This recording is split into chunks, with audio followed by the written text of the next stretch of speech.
that like? Did you know going in, hey, I may have to do a little bit more, or are you aware of when it's just when you're on fire like that? Honestly, I didn't even feel like I was on fire as much.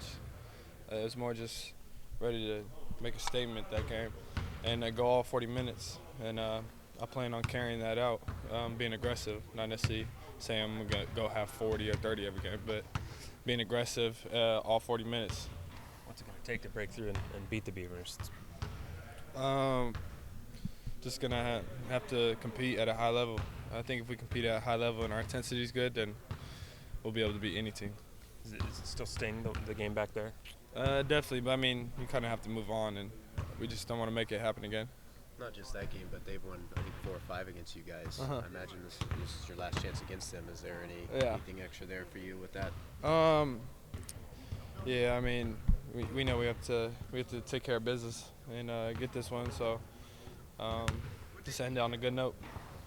Shakur, what he did and the threat he became in overtime, just how much does that help you, and just in terms of impacting the defense? I mean, it helps so much. I mean, Shakur is a good finisher in there, so get the ball inside of him, he'll make something good happen, and we have full belief in him. So, what's it been like for you just throughout this season in terms of determining who a second option is? You know, if somebody's going to focus on you, it seems like it's been a different guy. There hasn't necessarily been one person to count on, which can be good too, because the defense can't key on another guy, but also doesn't seem real consistent. What's that been like for you? What's your perspective on that?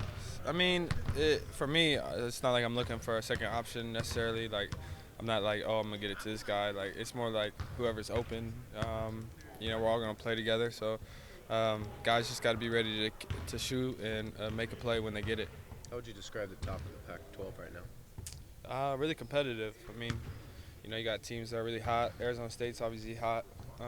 Wish we could have that game back, but UCLA is hot right now. And then, you got teams like Colorado, us, and Arizona. So happy to be at home for these last couple of weeks. Definitely. I mean, finish here 2 weeks at home, get 3 games, then try to make a run. Can you speak more to just what you feel like your home court advantage has been throughout this season? Well, I mean, it means a lot when we have a big fan section and they're cheering us on. I mean, it gets our teammates going, so that definitely helps. And just to finish out at home for me, this will be like the last time playing in the state of Oregon. And who knows where I'll go next year, and then so it'll be something I'll remember. Are you starting to think big picture that way? Some emotions starting to get stirred up at all in that regard for you personally? Not necessarily, because I'm living in the moment and trying to make something happen, do something special this year. So, but I do know that it will come in the future, and it'll be a new journey next year.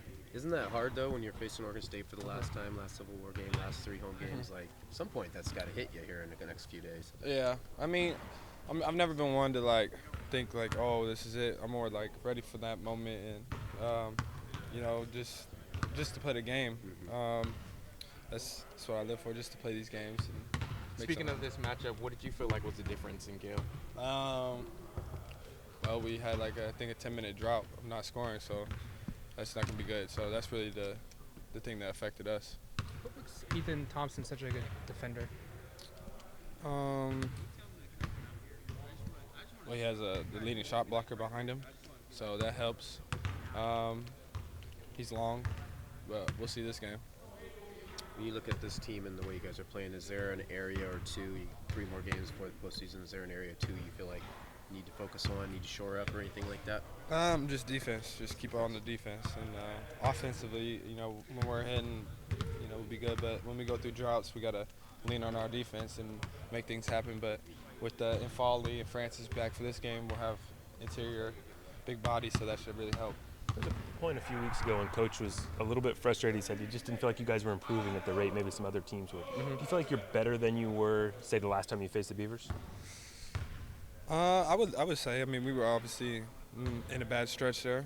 I mean, it hurts when you don't have any bigs. We had Infali out. Chris was hurt with a finger. It's still affecting him a little bit.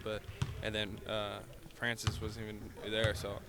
When you have a lot of big guys out, like, your defense is going to take an impact, your team's going to take an impact. So, Coach has talked about, Infali being able to practice a little bit here and there. Just the glimpses that you see, what can he mean for you guys? Somebody you could throw it to in the post and kind of get a bucket. I mean, he is a big body, and he's a long arm, so, that will affect people going to the rim. I mean, it's not going to be an easy shot. And, he's a good teammate and a competitor, so we need him. You watched film of that game yet? The last one? Not. I mean, we did after the game, but we haven't watched it yet. We'll probably watch it a little bit today. What about you personally at home, chilling over the last couple of days? You check that out, or you watch it? The film? Yeah. No, I haven't, but I mean, I'll probably start to look a little bit into it tonight, and tomorrow definitely. And then you ready? With this front court, it's obviously been just sort of a rotation all throughout the year, but more so now than it is being, players being healthy. It's about who's having a good night. Is that kind of difficult for you guys to gauge, the backcourt mixing with the front court? When it's a different player pretty much every night? I mean, I think that can help, but a team can't necessarily game plan like he said before, so that can help. For us, it's just more about guys going in there and trying to get rebounds and defend, and that should be the main objective when they're going into the game. It's not about scoring. That's not our problem. Our problem is rebounding and defending. So every guy, including myself, should go in there thinking that. So you said you expect to have Foley back this week? He'll play. This late in the year, though, and he hasn't played 3 or 4 weeks. How difficult is that to get him back into the groove and get comfortable with what he can do and he's comfortable with you? I mean, I feel like for him, he's been around the game now and around us that he should be ready. He's already had experience, so and we seen what he did when he first came back out versus Montana and them, and he made a splash. So hopefully he could do the same thing for us and make something happen.